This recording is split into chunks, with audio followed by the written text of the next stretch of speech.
कैसे हो? हालत तो ख़राब ही होगी। आपके सामने ही कैसे एक साल पहले ठीक ठाक एग्ज़ाम कैसे कबाड़ा हो गया, बिल्कुल आंखों के सामने है। 2023-24 में एग्ज़ाम ठीक तरीके से हो रहे थे, आंसर की टाइम पे आ रही थी, रिपीटेड क्वेश्चन थे, कोई अजीब था भी नहीं। एक आधे पेपर लीक की आ रही थी, जैसे MTS की होगी या और कुछ। लेकिन भाई साहब, अब की बार एजुकेटी ने ऐसा ख़राब सिस्टम बनाया है, ऐसा ख़राब। भाई साहब क्या ही बात करें आपके साथ।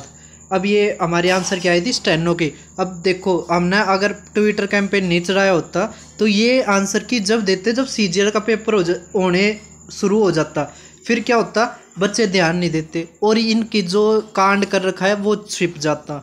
ठीक है, लेकिन भाई साहब कांड तो छिपते नहीं है ना। जो गलती करी है वो तो आएगी सामने। इसने इतनी गलती कर रखी है, इतनी गलती कर रखी है। देखो, आकृति के जो फिगर वाले क्वेश्चन थे हमारे, जो हमारे रीजनिंग में जो वर्बल वाला पार्ट है भाई साहब, उस पर आकृति ही नहीं है।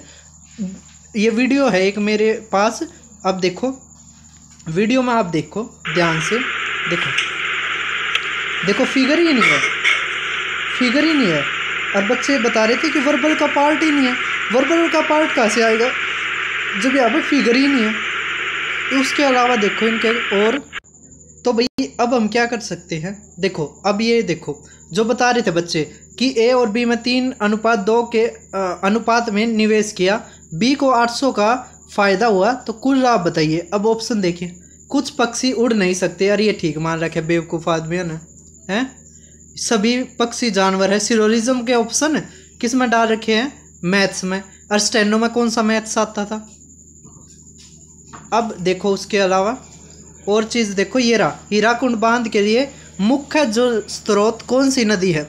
अब आपने भाई नदी ये पढ़ी होगी, कौन सी, तड़ोबा अंधारी राष्ट्रीय उद्यान है ना, यह नदी थी। साइलेंट वैली राष्ट्रीय उद्यान केरल वाली है ना, ये नदी है, राष्ट्रीय पार्क नहीं है। इसकी तरह बहुत बहुत ज़्यादा। और यहाँ पे देखो ऑप्शन तो है ही नहीं, 2 ही ऑप्शन है, ये तो ध्यान दिया ही नहीं है ना, ऑप्शन ही नहीं है। बताओ कितना कितना खराब सिस्टम बना दिया, कितना खराब। और ये जो CGL का भी एग्ज़ाम होगा उसमें देखना भाई साहब, उसमें भी सेम यही दिक्कत होगी। इन्होंने एग्ज़ाम पोस्टपोन क्यों किया है, इनके पीछे जो रीज़न है वो ये है कि इनके पास लैब्स ही नहीं है। सारी लैब्स TCS ने बुक कर रखी है, अंडर ग्रेजुएट का जो पेपर चल रहा है उसके कारण। अब अंडर ग्रेजुएट का पेपर ख़त्म होगा तो ये जो एजुकेटी है ये पेपर कंडक्ट करवाएगी।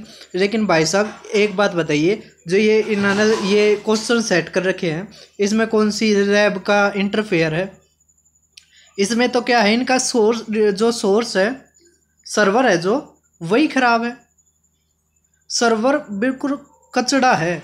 सर्वर के ऊपर जब तक ध्यान नहीं देंगे जब तक नहीं होगा। अब इसमें भी क्या हो रहा था, स्टेनो में कई जगह मतलब कई जगह ऐसी थी जो दिल्ली के आसपास या जो मेजर थी, वहाँ पे एक आधे सेंटरों में एग्ज़ाम ठीक हो गया। अब उससे हम जो एग्ज़ाम दूर हैं या रिमोट एरियाज़ में हैं उसमें ख़राब हो रहा है, उसको नज़रअंदाज थोड़ी ना कर सकते हैं, है ना। और एक चीज़ और, चेयरमैन साहब ये कह रहे थे कि हम तो ऐसा सिस्टम ले आएंगे वैसा। अब आपने 50 रुपये कर दिया, क्यों कर दिया, क्योंकि आपको पता था ये बवाल होगा, तो हम कुछ ना कुछ एक आर्गूमेंट दे सकते कि 50 रुपये कर दिया। कौन सा एहसान कर दिया आपने, उल्टा आपको पैसे देने चाहिए। एक तो आपने इतने कम रुपए में टेंडर उठाया है ना, आपने जो वो था, जो फीस थी फॉर्म फीस, वो भी घटाई नहीं है ना, उल्टा बच्चों के ऊपर इतना बर्डन कि वे बार बार पेपर देने जा रहे हैं। अब जैसे फेज़ 13 का है, वो दोबारा पेपर होने लग रहा है 60,000 बच्चों का है। तो बताओ, अब जो दोबारा वो किराया लगा के टाइम ख़राब करके जाएंगे, वो उसकी पूर्ति कौन करेगा।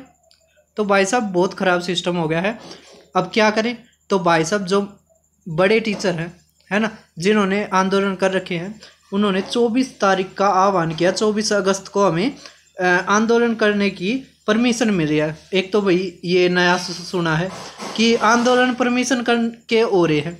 बताओ, अगर महात्मा गांधी परमिशन लेके करते ऐसे योग आंदोलन और ये और सुविधा आंदोलन, तो आज़ादी क्या, फिर तो कुछ नहीं मिलना था। बताओ, आंदोलन भी शांतिपूर्ण आंदोलन भी हमें परमिशन लेके करना पड़ रहा है। वाह भाई वाह। देखते आगे क्या होता है, फिर मिलते हैं। और जो इनकी मतलब अगर गलती करी है भाई जड़े हिला देंगे, ठीक है। जो भी मुझे मिलता जाएगा सभी के ऊपर बताऊंगा क्या कुछ प्रॉब्लम है।